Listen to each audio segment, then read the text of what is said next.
حقيقية waxaan dhihi karaa shirka ardada gobolka Banaadir halkaan uga furmay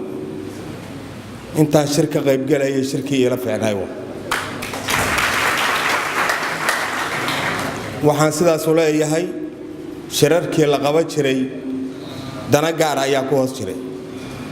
laakiin maanta shirkan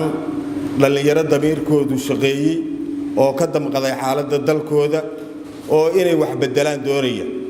ayaa iyaga muuqatay inay ku shirayaan oo haddana aqoontii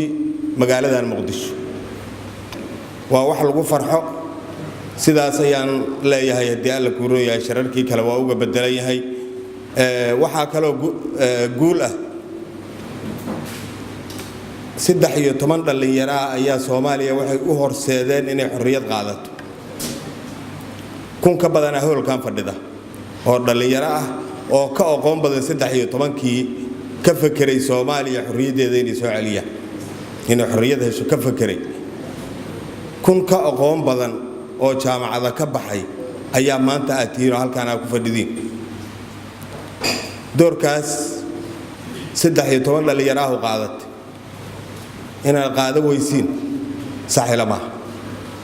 marka waxaan aaminsanahay haddii si dhab ah u tashataan inaad haddii alla ku rooyo guushi ay kuwaas horseedeen oo kala aad horseedi kartiin dhibaatada ugu weyn ee dalka ka dhacaysa waxa sabab u ah dhalinyaro sabab u ah dhalinyaradaas dada waxay ku qanciyeen inay naftoodana dilaan dadkoodana dilaan ilaahan idku dhaarshay dhalinyaradaas ma ahan inaan ku qancino inay noolaadaan oo ay wax bartaan oo ay dalkooda nabad ku joogaan oo ayagoo xor Ilaahay caabudaan dada ku qanciyay fiiri dada ku qanciyay dhalinyaradaas naftoodana inay dilaan dadkoodana dilaan dhacdadii ugu xanuunka badneed toddobaad ka hor ayay ahayd boolo guduud ayay ka dhacday nin sheekha oo shayb ah oo da'diisa lagu sheegay 85 sano ayaa wiilkiisa laga dhaadhiciyay inuu baangad inta qaato qorta ka soo gooyo wiilkii ku soo dheelmada habeenkaas oo aabihii 85 jirka ahay oo culimada ahay qorta ka gooy wiilka waa lagu qanciyay Soomaa sida waa lagu qanciyay sidaas la yiri Ilaahay ugu dhawaanaysa maalin kastana kuwa qarxay oo naftooda dilaya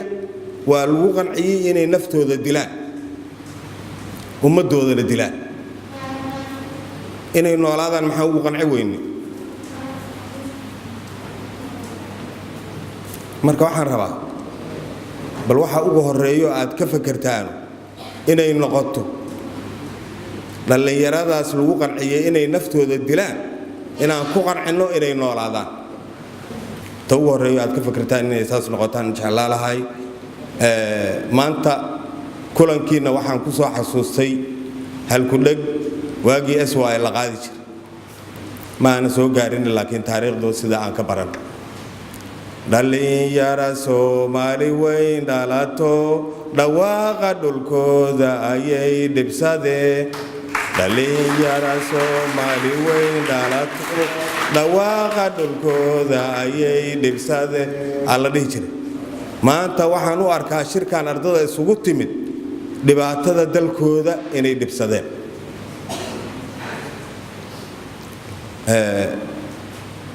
sida hadii alla ku roon yahay mas'uuliyiin badan oo iga horeysay arday badan oo iga horeysay ay sheegeen dad baa waxay aaminsan yihiin war dhibaatada dalka ka dhacaysa qaraxyada iyo dadka la dilaayo dawladdu ma ka hortagto horta waxa la dilayaa ma dawladda aan isweydiinay dawladda ma waxa la gumaadayo oo la rabo in la dabar gooyo waa shacabka xaqiiqeynay taa waxa ku ogaanaysiin sooba meeqa mas'uul dawladda ku dhintay yaa sheegi kara hadduu jiro hal ama labo aanan hadda sheegi karin Soomaa meeqa ardayaa ku dhimatay haddaba yaa marka waxa la gumaadayaa horta dadkeenniwa waxa la dabar goynayaa waa shacabka Soomaaliyeed dawlad looma socdo waxaana la yiri ma ogtaa dabku wuxuu ka shidan yahay dunida muslimiintu inta ay ka degaanayaan loo daleeyahay daahayaa ka dambeeya duulaanka yaa wada u fiirsada inta qaraxyadu ay ka dhacayaan dunida islaamka waa miyaad maqasheen talaabiib qarax ka dhacay yaa marka yaa loo socdaa inta dhibaatadu ka socoto dunida muslimka marka dadka lagu qanciyay macallinka dugsiga iyo sheekha duruusta ka akhriya masaajidka ku soo dila imaamkana ku soo dara darkeen laga waraabi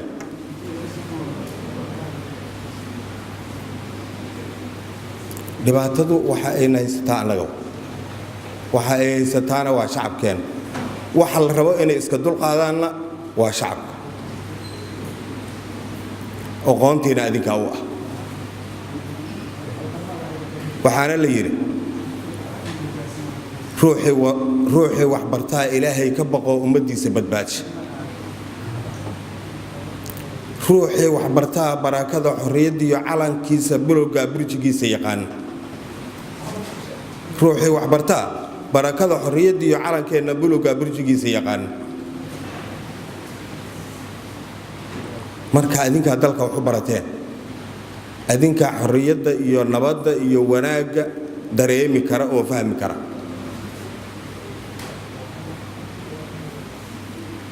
sharaf inaad ku noolaatiin sida ficil u nool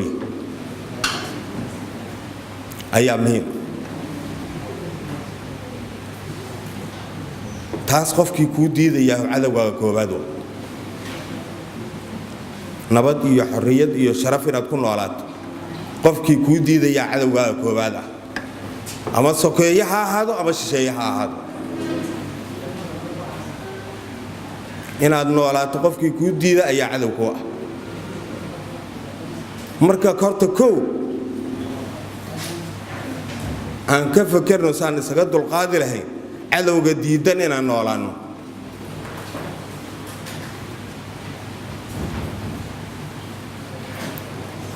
haddii malyan maydo malaayiin dhammaato majnuun afka duubtayna maamuli maayo ma dhihi karnaa hal mar yaa haddii malyan maydo malaayiin dhammaato majnuun afka duubtayna maamuli maayo mujaahiday ku sheegeena waa mujaahil sooma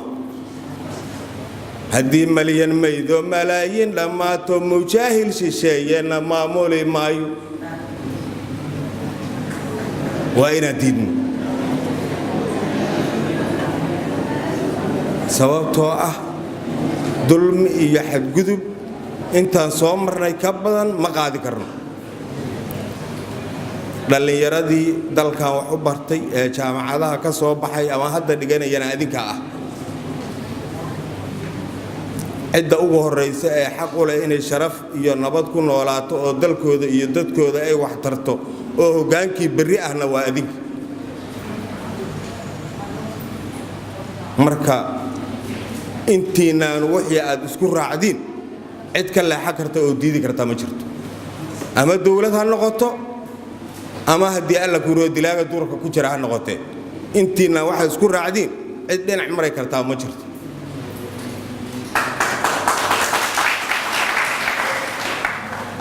marka waxaan rajaynayaa go'aan ummadda dhan anfaca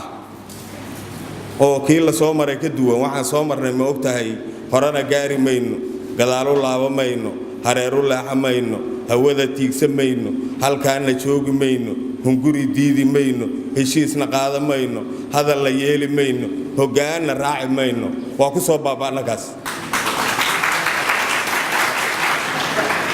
go'aamadii shirarkaas ka soo bixi jira go'aan ka duwan oo dalka iyo dadkaba anfaca haddaad soo saartiin cid diidi kartaa ma jirto marka go'aan dalka iyo dadkaba anfaca inaad soo saartiin aan idinka rajaynayaa guulna waa idiin rajaynayaa